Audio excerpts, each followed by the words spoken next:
Buenas noches, nos da gusto saludarles en este lunes 4 de junio de 2018. Estamos comenzando Hechos, emisión estelar. Les saluda Manuel Burgos. A continuación, nuestros titulares. Pollo Campestre, 30 años de ser orgullosamente hecho en El Salvador. Presenta los titulares de Hechos de la Noche. Mi familia está desaparecida.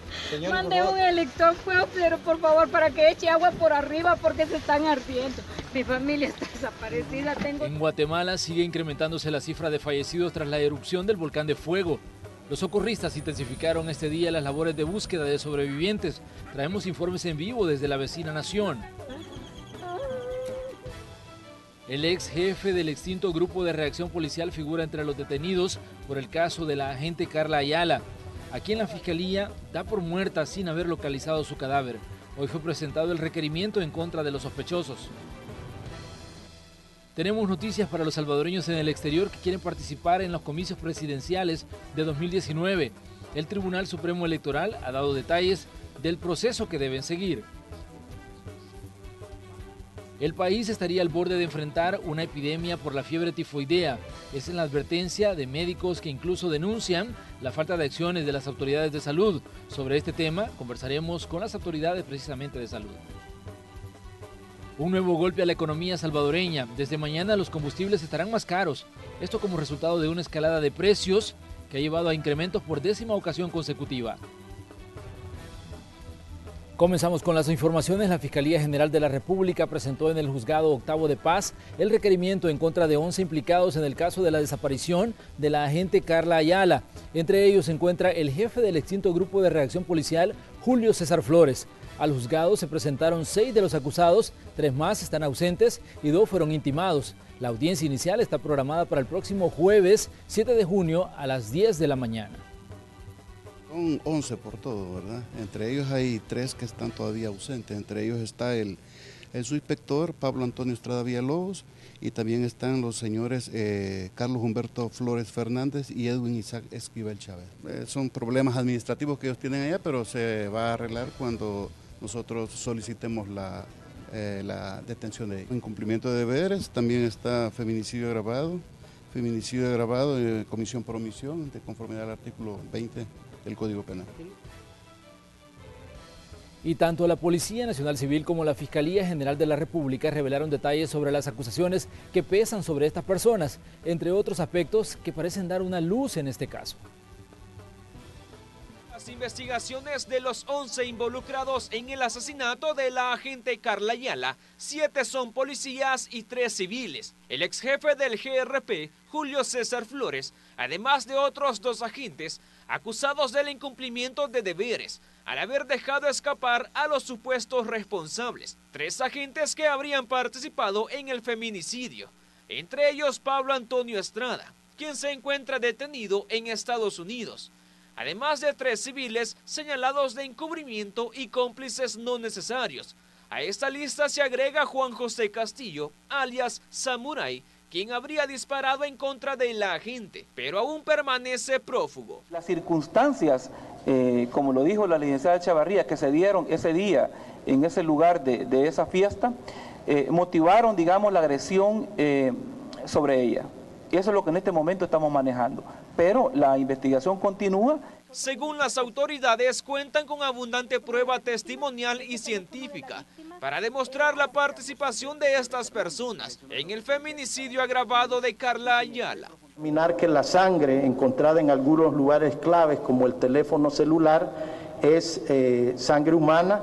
Se han hecho análisis de ADN en el Instituto de Medicina Legal para realizar pruebas de sangre encontradas en el vehículo y en el teléfono, comparándolo con la sangre o el ADN de Carla Mayarí. A pesar de que las autoridades han tipificado este hecho como feminicidio, aún se desconoce dónde se encuentra el cadáver de la agente Carla Ayala. Las evidencias muestran que Carla Ayala perdió la vida después de recibir un disparo en la cabeza, según residuos de cabello encontrado en un proyectil. Es aquí de que tenemos la inspección en el interior del vehículo donde nos determina abundantes cantidades de manchas de sangre. Asimismo tenemos el casquillo, del cual al hacerse la prueba de balística se determina que esos fueron disparados por el arma de samurái. Después del ataque, la agente fue conducida al oriente del país, donde se perdió su rastro. Las autoridades desconocen cuándo podrían localizar su cadáver. De momento, el caso se llevará de esta manera en los tribunales. Con imágenes de Roberto Martínez, Raúl Hernández, Noticiero Hechos. Y no solo en el caso de Karla Ayala hay avances, hay más capturas sobre el caso de la promotora de salud asesinada en Ciudad Arce el pasado 9 de mayo. Se trata de Wilmer Enrique Saldaña Alas, de 21 años, alias Queco o Momia. Según las autoridades, este hombre, junto a otros 2 sujetos, interceptaron a la víctima y le dispararon. Y un supuesto asaltante murió al intentar agredir a un cabo de la policía en la autopista a Comalapa, a la altura de Santo Tomás, donde el elemento esperaba el transporte colectivo. Según versiones, Carlos Eduardo Acosta, de 35 años, intentó despojarlo de sus pertenencias. El cabo se defendió y le disparó. El elemento policial sufrió heridas en el brazo durante el forcejeo. En otros hechos, un motorista de la Ruta 42, identificado como Luis Amílcar Jovel, de 34 años, fue blanco de un ataque por parte de estructuras criminales cuando circulaba por los alrededores del mercado Tinetti en San Salvador. La víctima fue trasladada con múltiples impactos de bala al Hospital Rosales. La policía desplegó un amplio operativo en la zona, pero no se reportaron capturas. 12 horas nos reportaron unos disparos aquí en la zona de lo que es la primera calle Oriente y la 18 Avenida. Al llegar una patrulla confirma que hay un vehículo, un microbús de la Ruta 42, que un individuo al parecer le disparó y lesionó al conductor de la ruta. El conductor fue trasladado hacia el Hospital Rosales para ser atendido. Lo primero que tenemos es que el grupo que opera en esta zona es el que cometió el hecho, el tema de la extorsión hacia lo que es la ruta. En otros hechos, un muerto y 3 heridos dejó un ataque armado registrado sobre el kilómetro 18 y medio de la calle Alboquerón. El fallecido fue identificado como Heriberto Pérez, de 40 años. Según la Policía Nacional Civil, el hecho pudo tratarse de rencillas entre pandillas, versión en la que difiere la Fiscalía, ya que para ellos se trató de un asalto. Hasta el momento no se reportan capturas. 2 sujetos desconocidos, quienes al parecer en una motocicleta que dejan estacionado a un costado de la carretera entran, preguntan a la dueña del negocio que si tiene cervezas, entran hasta el lugar donde se encontraban los lesionados y el fallecido, y es ahí cuando con armas de fuego al parecer intentan despojar de sus pertenencias a las 4 personas. Al parecer hay una resistencia de parte de alguno de ellos que sale corriendo y es ahí cuando abren fuego contra ellos.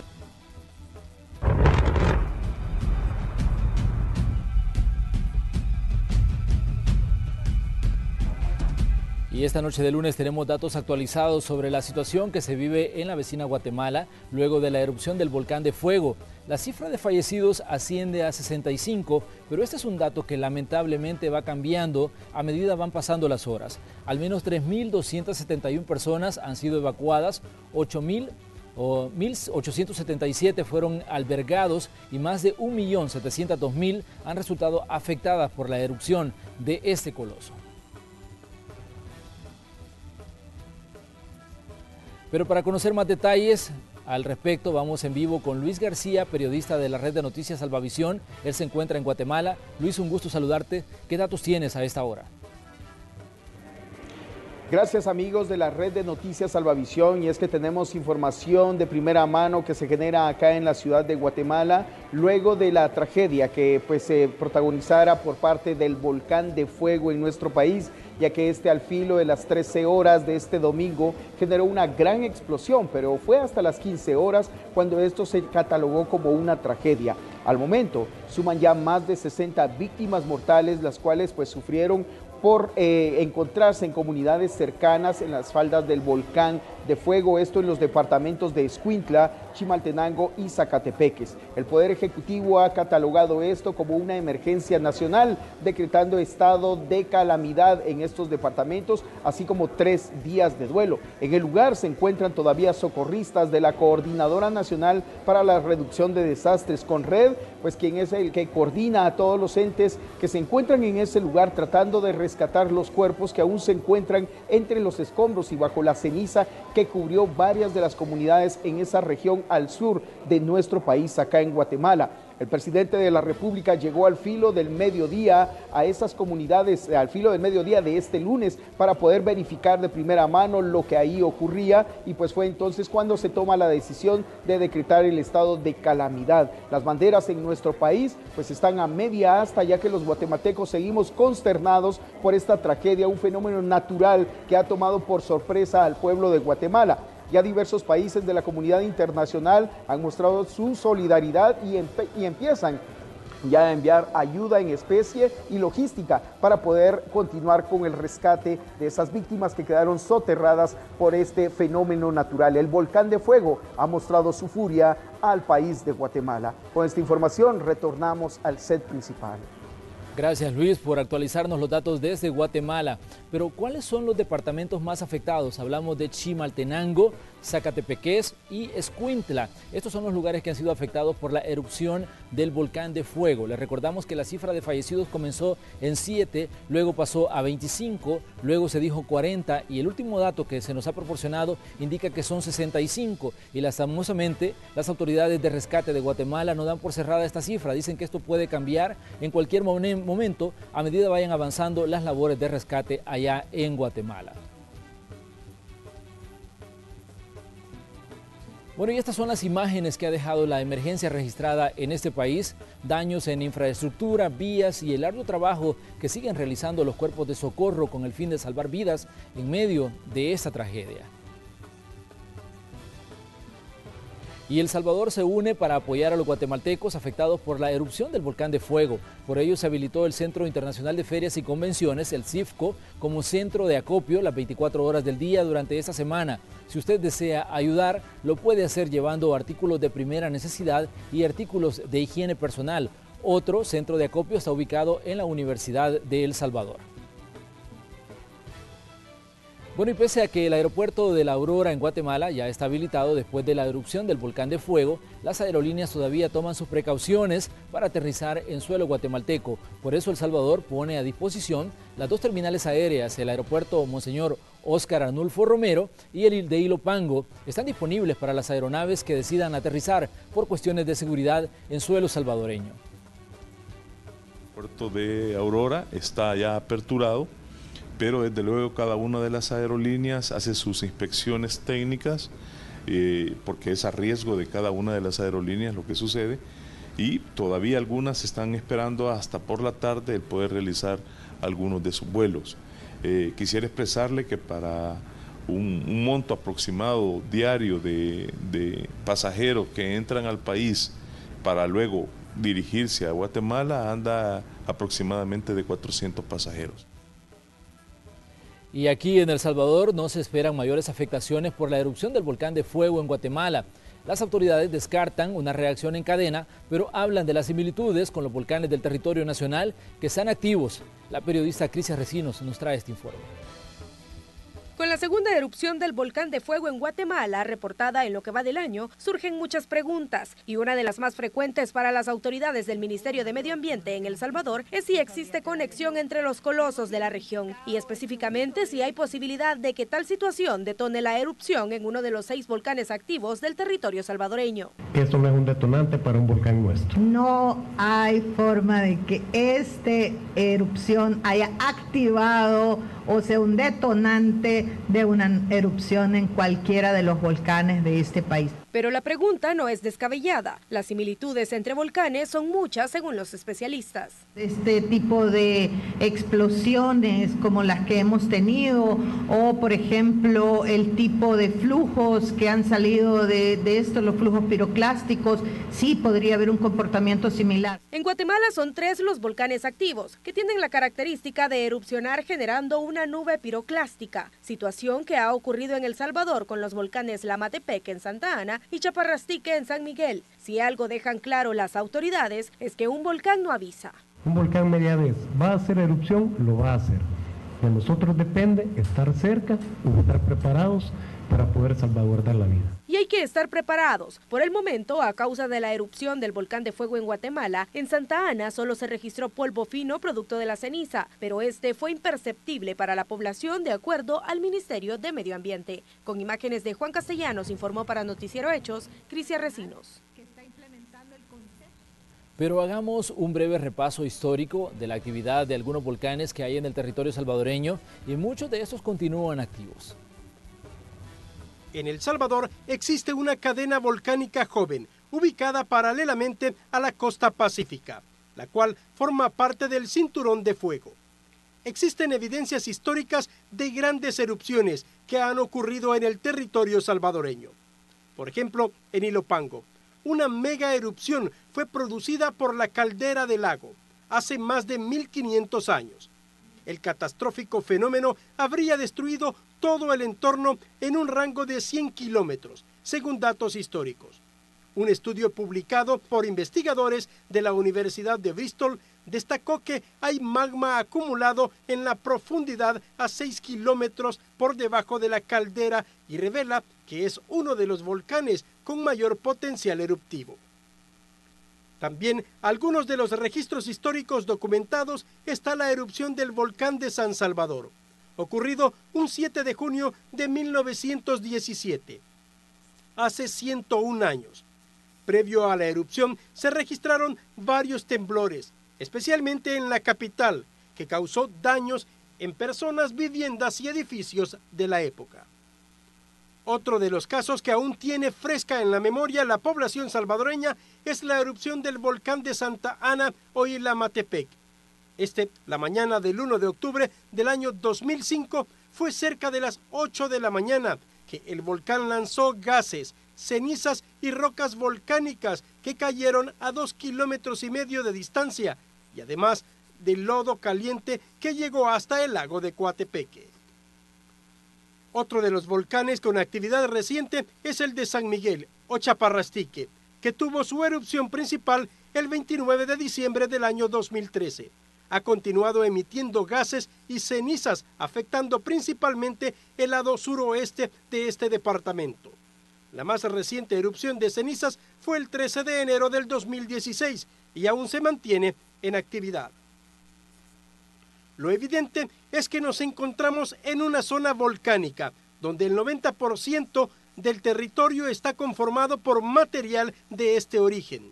Desde el año 2001 se empezó a observar de manera más cerca la actividad volcánica en el país. Al menos 10 de estos están activos. Este fue un reporte de Luis Alberto López para Noticiero Hechos. Gracias, Luis Alberto López. Es momento de que hagamos una pausa comercial y al regresar le vamos a contar que médicos están advirtiendo que el país estaría al borde de una epidemia de fiebre tifoidea. Sobre este tema conversaremos con las autoridades de salud. Volvemos enseguida.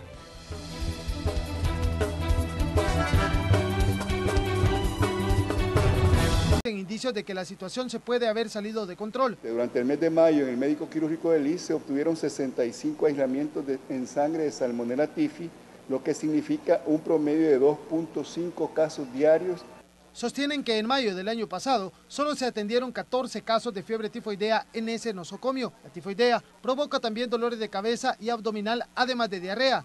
Este año las enfermedades intestinales ya son consideradas epidemia debido a la gran cantidad de personas que reciben atención en unidades de salud. Para los médicos es urgente que el Ministerio de Salud actualice la base de datos y se inicie una campaña para que la población tome medidas higiénicas de inmediato. Y que esta sea una enfermedad de notificación y vigilancia obligatoria, lo cual permitirá llevar a cabo de manera temprana las acciones de salud pública que disminuyen el impacto de esta en la población salvadoreña. Desconocer el comportamiento de la enfermedad también hace más difícil atacarla. Expertos dicen que la ciprofloxacina, utilizada de manera empírica para frenar la fiebre tifoidea, no está dando resultado. Muchos médicos podrían haber recetado esa medicina esperando que curara a sus pacientes, pero en casos como el de Magdalena Rivas, la tardanza de emitir alerta por epidemia casi le costó la vida a uno de sus hijos. En el Hospital General del Seguro Social no lo atendieron como era debido, afirma, y ahora se mantiene en cuidados debido a las complicaciones generadas. Ahora mi hijo está ingresado por eso, porque fuimos tantas veces, después de acá lo mandaban para acá, venimos para acá, lo volvían a mandar para acá, en vez de ingresarlo inmediatamente sabiendo lo que él tenía. Médicos recomiendan lavarse bien las manos antes de cocinar y cerciorarse de que los alimentos estén debidamente desinfectados. La temporada invernal incrementa los focos de infección debido a la humedad que crea escenarios factibles para la proliferación de moscas. Se deben implementar medidas para que no se propaguen, pues son las principales transmisoras de la fiebre tifoidea. Con imágenes e informe de Antonio Valladares, Noticiero Hechos. Y este lunes el presidente de la Asamblea Legislativa, el doctor Norman Quijano, presentó una pieza de correspondencia para pedir un informe al gobierno y en el que explique cuáles han sido las medidas epidemiológicas que se han desarrollado para identificar los focos de enfermedad y qué se ha hecho para controlarlos. Esto a raíz de los casos de tifoidea que se han registrado en el país. Estamos solicitando que el presidente rinda ese informe. Hay municipios donde son los más afectados, entre otros Zapopan, Ayutustepeque, Mexicanos, Antiguo Cuscatlán, etcétera. Y ya es el momento que deberíamos de estar escuchando una campaña masiva de información a la población para prevenirla de no contagiarse con este tipo de parásito, diría yo, la Salmonella typhi, que es altamente contagiosa, que se puede encontrar pues en las verduras, en todo aquello que no ha sido manipulado con el suficiente cuidado, con las normas de higiene. ¿Pero qué dicen a todo eso las autoridades del Ministerio de Salud? Nuestro compañero, el periodista Néstor Hernández, se encuentra precisamente con el doctor Eduardo Espinosa para que le cuente qué piensan de todo lo que se está diciendo sobre los casos de tifoidea en el país. Néstor, vamos contigo.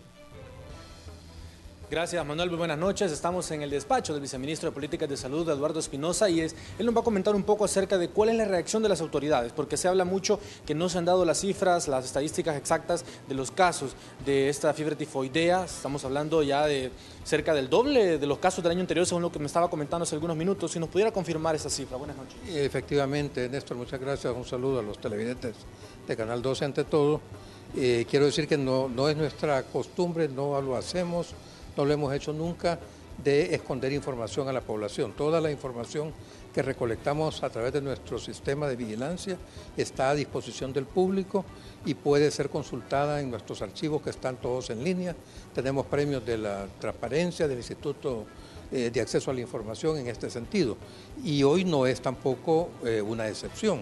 El año pasado nosotros tuvimos 146 casos de egresos hospitalarios confirmados de tifoidea. Este año tenemos un poco más de 250 casos y todos ellos han sido confirmados también con tifoidea, ¿verdad? Sin embargo, la letalidad de este año es menor que la del año pasado, lo que nos orienta a pensar que muchos de estos casos, ¿verdad?, al igual que todos los otros casos, no se trata de tifoidea, sino que de salmonelosis. La salmonelosis es causada por la Salmonella paratifi, que se encuentra en pollos y en huevos, y a diferencia de la Salmonella tifosa, que solo su reservorio es humanos. Entonces, es importante tomar en cuenta esta diferencia, ya que la sintomatología es básicamente la misma, aunque la tifoidea cursa con mayor número de complicaciones y por supuesto la muerte es una de ellas. ¿Podrían hablar del Ministerio de Salud de una epidemia o una preocupación de parte de las autoridades ante esta cantidad de casos? Bueno, nos preocupa siempre cualquier caso que se presente de cualquier enfermedad y esta no es una excepción. De hecho, nosotros desde febrero estamos alertando a la población en nuestro boletín epidemiológico número 5, alertamos a la población sobre un incremento de casos de este tipo y que se deberían tomar medidas y orientamos el tipo de medidas que se deberían tomar. Con posterioridad, durante abril, también en uno de nuestros boletines epidemiológicos se retomó nuevamente el tema, haciendo énfasis precisamente en la tifoidea. Y en el boletín de esta semana también forma parte de una monografía en el boletín de esta semana. Así que no digamos, hemos tratado de ocultar el problema, ni mucho menos, y además hemos abordado con éxito los casos. No sucede lo mismo con los denunciantes, me refiero al Colegio Médico, al doctor Brizuela, al doctor Solano, que hablaron de casos detectados en un hospital privado que han sido tratados por ellos y que no han reportado. Esto sí es un peligro para la población. El hecho que enfermedades de declaración obligatoria no se reporten, sí son un peligro, ¿verdad?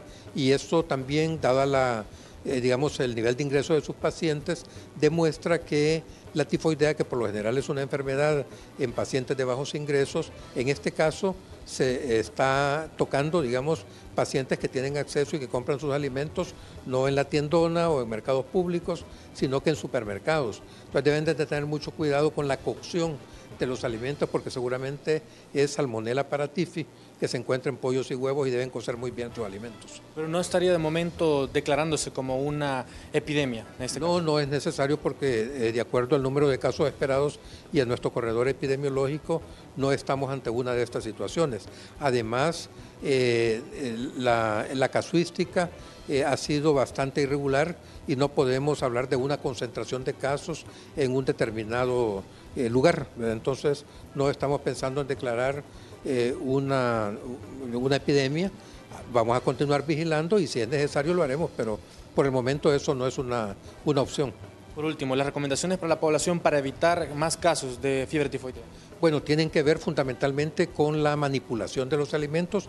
Ya veíamos algunas de las recomendaciones, que es cocer bien los alimentos, prepararlos adecuadamente. Las otras tienen que ver con la manipulación, con el mantener las verduras y las frutas limpias. Hay que desinfectar las frutas y las verduras con solución de cloro, ¿verdad?, que se suele vender en todos los establecimientos y también es de libre acceso en las unidades de salud, y tener mucho cuidado con el agua, ¿verdad?, consumir agua segura para el consumo humano, que agua de la anda, o si no, purificar el agua si la fuente es otra. Muchísimas gracias. Bueno, escucharon ustedes, Manuel, las declaraciones del viceministro de Políticas de Salud, Eduardo Espinosa, al respecto en cuanto a estas peticiones que han hecho y de algunas denuncias que menciona tanto el Colegio Médico como el mismo presidente de la Asamblea Legislativa, Norman Quijano. Regreso contigo, Manuel. Así es, Néstor, gracias por el reporte y gracias también al doctor Eduardo Espinosa por habernos atendido esta noche y dar esos datos que son tan importantes. La preparación de los alimentos, decía él, que es básico para prevenir estas enfermedades, tener cuidado con la cocción de los alimentos. Gracias, Néstor, por el reporte. Por supuesto, buenas noches. Buenas noches. Vamos a continuar con más noticias. El Ministerio de Educación inauguró la Semana Medioambiental en el Centro Escolar Francisco Morazán en San Salvador. El año pasado, más de 700.000 estudiantes participaron en jornadas de reforestación, donde se plantaron más de 100 árboles. En los próximos días se pretende realizar actividades como estas para seguir creando conciencia medioambiental en las nuevas generaciones.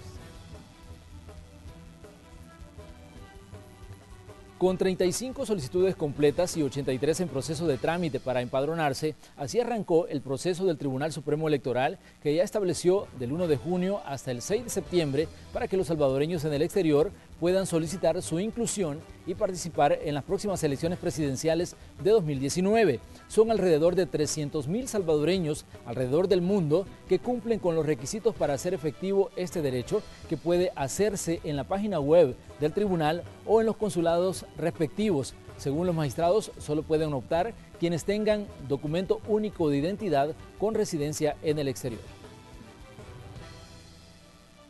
Y este día fueron presentados los resultados de la encuesta de opinión del Centro de Estudios Ciudadanos de la Universidad Francisco Gavidia sobre la intención de votos para las elecciones presidenciales de 2019. El estudio revela que si logra inscribirse Nayib Bukele como candidato presidencial, llevaría la ventaja a los candidatos de Arena, Carlos Calleja, y del FMLN, Hugo Martínez. En el segundo escenario, baja un poquito Nayib, 58%, sube un poquito el FMLN, 5.2%, y sube un poquito Calleja, 21.1%. Ese sería como el escenario a esta fecha de mediados de mayo. Esta fotografía refleja el sentimiento de un outsider, que es en el caso de Nayib, además expulsado del FMLN, que representa ese sentimiento antipartido político. Y este lunes el candidato a la presidencia de la República por el Partido Arena, Carlos Calleja, se reunió con representantes del sector pesquero del departamento de Chalatenango, con quienes conversó sobre los retos y oportunidades que enfrentan para desarrollar sus actividades. El sector pesquero dijo sentirse abandonado y además manifestó que enfrentan problemas por la inseguridad, la falta de mercados justos y la falta de acceso a créditos, entre otros problemas.